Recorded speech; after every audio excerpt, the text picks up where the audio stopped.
Corona virus जैसे महामारी को रोकने के लिए देश में लॉकडाउन लगाया गया है।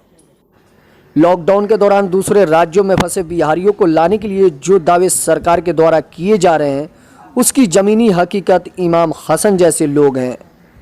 सरकार के सारे दावे को विफल होते देख और सरकारी स्तर पर मदद नहीं मिलने पर इमाम हसन ने इस तपती गर्मी में गुजरात के मौसाना से बिहार के सीवान के लिए साइकिल पर निकल पड़ा और 13 दिनों में 1600 किलोमीटर की यात्रा पूरी कर अपने गांव सीवान के पचरुखी प्रखंड के हरदिया गांव में पहुंचा।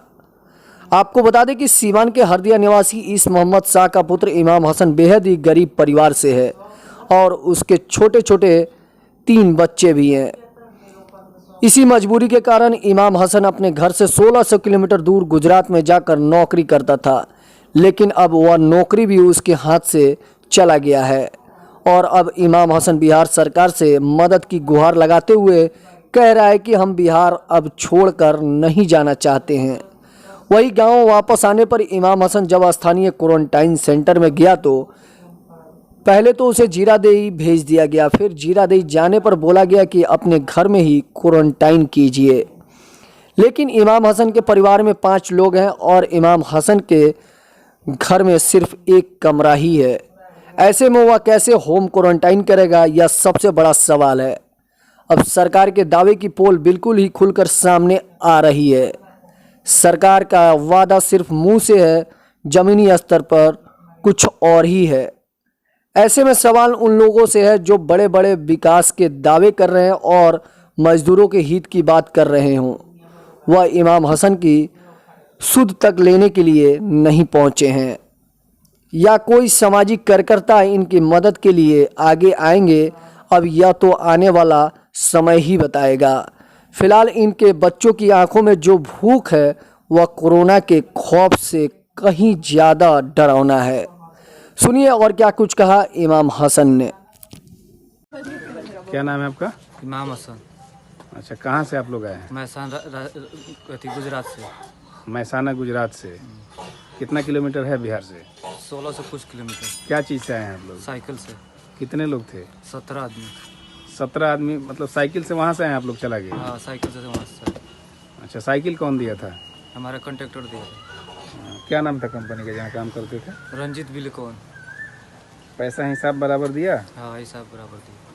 अच्छा, साइकिल भी वही खरीद के दिया? हाँ। रास्ते में कोई परेशानी? कोई परेशानी। अच्छा, यहाँ क्वारंटाइन सेंटर में जगह नहीं मिला आपको रहने के लिए? अभी तो नहीं मिला, अभी तो ज़्यादा चेक कराना। कहाँ घर है आपका? हरदिया। कितना किलोमीटर होगा टोटल वहाँ से यहाँ तक? 1676-77 किलोमीटर है। वहाँ से यहाँ तक आप लोग साइकिल से आए हैं? हाँ। कितने दिन में आए हैं चला के? 13 दिन लग गया। 13 दिन। अच्छा, हमारा कंपनी में भी कंपनी वाला भी था, वो भी कोई नहीं आ रहा था। कंपनी ने भी आपको अकेले छोड़ दिया? आप लोगों को लास्ट में वो कंपनी फोन पे सुपरवाइजर से बात किया कि कोई वर्कर नहीं जाएगा। तो वो हमारा सुपरवाइजर बोला कि उधर से जब हम लोग खाने का प्रॉब्लम हुआ तो वर्कर कोई नहीं रखेगा यहाँ। तो वही सुपरवाइजर हम लोगों को साइकिल का इंतजाम किया था। तो जो परिस्थिति रही आप लोगों के बीच में, इतने दिनों के बीच में, हाँ। तो आप लोगों का ये खाने का इंतजाम किस तरह हुआ? आप तो वहाँ भी रहे हैं। हाँ। 50 दिन लगभग आप कंपनी के साथ रहे हैं। हाँ, 50 उस दौरान आप लोगों का भोजन कैसे चला? उस टाइम हम लोग को मिल रहा था खाना, सब भोजन वोजन राशन से सब किसके मिल रहा। तरफ से मिल रहा था? वो हम लोग को ठेकेदार ला के देता था। ठेकेदार लाकर? कंपनी आपको नहीं देती? कंपनी नहीं वहाँ देता। के सरकारी स्तर पर कोई आप लोगों को मदद नहीं मिली? नहीं, कोई मदद नहीं मिला। यहाँ तक हम अप्लाई भी किए थे ट्रेन को। अच्छा, तो ट्रेन के भी कोई अप्लाई भी नहीं मिला अभी तक। ट्रेन के लिए भी आपने आवेदन दिया था? हाँ, कोई नहीं उसके मिला। लिए भी कोई सुनवाई नहीं? कोई सुनवाई सरकारी स्तर पर आपको कोई मदद नहीं मिली? कोई मदद नहीं मिला। आपके ठेकेदार